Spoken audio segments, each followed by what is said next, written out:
Ask मुफ्ती तारिक मसूद। बीमारी में रोज़ा छोड़ने के लिए डॉक्टर की हिदायत ज़रूरी है। किसी शख्स की तबीयत ख़राब होने की वजह से वो रोज़ा ना रखे तो उलमा बताते हैं कि कोई दीनदार और माहिर डॉक्टर के कहने पर छोड़ सकता है। लेकिन अगर किसी के पास डॉक्टर को बताने की फ़ीस ही ना हो तो वो क्या करे? क्या अपनी राय की बिना पर तबीयत ख़राब होने की वजह से रोज़ा छोड़ सकता है? मोहम्मद सादत खान इंडिया से। देखें, एक आदमी को अपने बारे में गालिब गुमान है, वहम नहीं है, गालिब गुमान है कि मैंने रोज़ा रखा तो मेरी तबीयत ख़राब होगी। बाज़ दफ़ा पेशेंट को तजर्बों से पता चल जाता है। जैसे शुगर के मरीज़ को बार बार डॉक्टरों के पास जाने की ज़रूरत नहीं होती। शुगर के पेशेंट को पता होता है कि मेरी तबीयत कब ख़राब होगी और कब मुझे चीनी खानी है और कब मुझे चीनी से अवॉइड करना है। उसको अपने तजर्बे से भी अगर अंदाज़ा हो गया तो फिर उसको डॉक्टर के पास जाने की ज़रूरत नहीं है, ख़ुद फैसला कर सकता है। लेकिन बाज़ बीमारियाँ ऐसी होती हैं उसमें आपकी राय का एतबार नहीं होता। मैंने बहुत दफ़ा मरीज़ों को देखा है, वो किसी चीज़ से खामखा में परहेज़ कर रहे होते हैं, डॉक्टर से पूछते हैं तो डॉक्टर कहता है इससे परहेज़ करने में आपको आपकी बीमारी का कोई ताल्लुक़ नहीं है इसके परहेज़ से। रोज़े में भी मैंने खुद एक पेशेंट को देखा, कुछ दिन पहले मुझसे मसला पूछने के लिए आए कि इस बीमारी में मेरे लिए रोज़ा रखना नुकसानदेह है। तो मैंने कहा आप डॉक्टर से पूछें। तो फिर उन्होंने कहा मैंने डॉक्टर से पूछा है तो डॉक्टर ने कहा कि रोज़ा रखने से इस बीमारी का कोई ताल्लुक़ नहीं है, आपको कोई नुकसान नहीं होगा इससे। तो इसलिए डॉक्टर की बात ज़्यादा काबिल एतमाद होती है। तो अपनी तरफ से हवाई तुक्के नहीं चलाने चाहिए, हवाई फायरिंग नहीं करनी चाहिए। रमज़ान का रोज़ा है, इस्लाम का रुकन है। आप कह रहे हैं डॉक्टर की फ़ीस नहीं है तो डॉक्टर चलते फिरते मिल जाते हैं। मस्जिद में आपके कोई ना कोई डॉक्टर आते होंगे, उनसे चलते चलते पूछ लें डॉक्टर साहब इस बीमारी में। तो मेरा ख्याल है एक मसला बताने का, यानी शरई मसले में रहनुमाई करने के डॉक्टर आपसे पैसे क्यों लेगा? फिर भी अगर किसी के लिए मुमकिन नहीं है तो फिर वो गालिब गुमान पर अमल कर सकता है कि उसको अगर गालिब गुमान है अपने बारे में कि वाकई मैं रोज़ा रखूँगा तो मेरी सेहत को, यानी मेरी बीमारी बढ़ सकती है, बीमारी जो है बढ़ सकती है या मैं बीमार हो सकता हूँ, तो अपने तजारिब से किसी को अंदाज़ा हो गया हो तो भी उसको रोज़ा छोड़ने की इजाज़त है।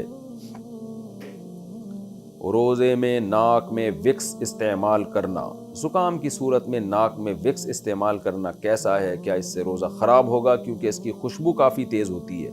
बसीर काकड़ शारजा से। देखें, तेज़ खुशबू सूंघने से रोज़ा नहीं टूटता। ऐसी चीज़ सूंघने से रोज़ा टूटता है जिसके ज़र्रात आपके हलक में जा रहे हो। तो विक्स आप अंदर लगाएंगे, मुस्तकिल लगी रहेगी, तो मेरा ख्याल है कि लाजमी उसके ज़र्रात फिर आहिस्ता आहिस्ता नाक के ज़रिए हलक में जाते हैं। तो इसलिए विक्स का इस्तेमाल रोज़े में जायज़ नहीं है,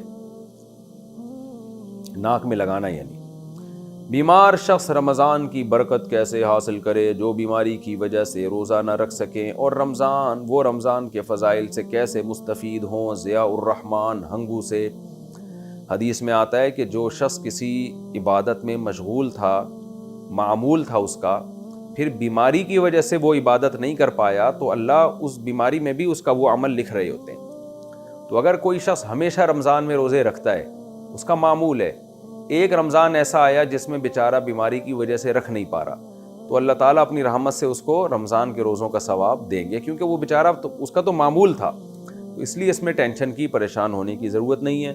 बाकी ये कि वो दूसरी इबादत तो कर सकता है, अगर रोज़ा नहीं रख सकता तिलावत कर ले, कुछ नहीं अल्लाह का नाम ले ले, तस्बीह हाथ में ले के सुबहान अल्लाह वल्हम्दुलिल्लाहि वला इलाहा इल्लल्लाहु वल्लाहु अकबर, ये तस्बीह पढ़ ले, सुबहान अल्लाह पढ़ ले, अल्हम्दुलिल्लाह पढ़ ले। तो रमज़ान में और बहुत सारे तरीक़ों से वो इबादत करके रमज़ान की बरकतें हासिल कर सकता है, सदका व खैरात कर सकता है। वो गर्दो गुबार हलक में चला जाए तो रोज़े का हुक्म। गर्दो गुबार हलक में जाने से रोज़ा टूट जाता है या नहीं, और इसका पता कैसे चलेगा? दानियाल अमीन कराची से। दानियाल अमीन साहब, कराची में तो गर्दो गुबार ही हलक में जाता है, पकोड़े तो बाद में जाते हैं। सारा दिन रोज़ेदार के मुंह में गर्दो गुबार, धूल मिट्टी ही जाती है। अगर गर्दो गुबार के मुंह में जाने से रोज़ा टूट जाता तो कराची में किसी का भी रोज़ा ना होता। तो हाँ, जानबूझकर गर्द पेट में ना लेके जाएं कि मिट्टी में जा के उसको सूंघ रहे हैं ताकि गर्द अंदर जाए, इस अमल से तो रोज़ा टूटेगा। लेकिन नॉर्मली चलते फिरते जो हवाएं चलती हैं और मिट्टियाँ उड़ उड़ के आपके नाक में हलक में जाती हैं, तो उसके जाने से रोज़ा नहीं टूटता। चाहे आपको जाते हुए महसूस भी हो जाए फिर भी नहीं टूटता। तो जान करना लेके जाएं आप। रोज़े में बार बार कुल्ली करना, रोज़े में बार बार कुल्ली करना ताकि हलक गीला रहे, क्या ये सही है? अबू सुल्तान सऊदी अरब से। हलक गीला करने के लिए तो गरारा करना पड़ता है, वो रोज़े में जायज़ नहीं है, लेकिन कुल्ली करना जायज़ है।